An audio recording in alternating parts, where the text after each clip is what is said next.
With winter's drier air, people start using humidifiers more. Manufacturers recommend cleaning them every day.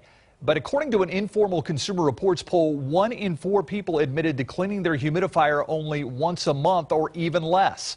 As Consumer reporter Marilyn Moritz shows us, research finds bacteria can grow fast, and that can put your health at risk.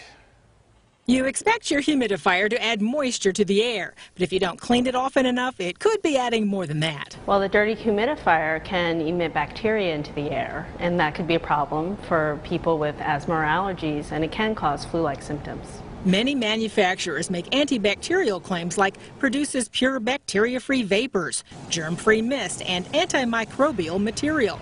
So Consumer Reports took a closer look at 35 humidifiers in 3 categories: vaporizers, which emit steam, ultrasonic humidifiers, which release a fine mist, and evaporative humidifiers, which blow air over a wet wick filter.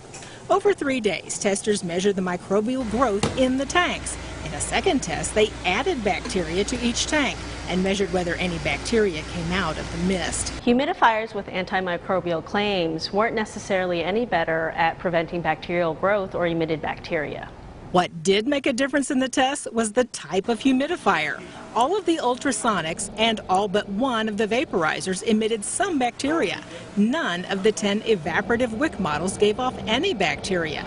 With any type, the safest approach is to empty, rinse, and dry it out every day, and once a week follow the manufacturer's instructions on how to disinfect the tank. Marilyn Moritz, KSAT 12 News. The Consumer Report says if you have an infant or suffer from allergies or asthma, consider the Vicks Warm Mist Vaporizer for $15. Or for larger rooms, consider the Honeywell Evaporative Humidifier for $60. Neither one grew or emitted bacteria in their tests.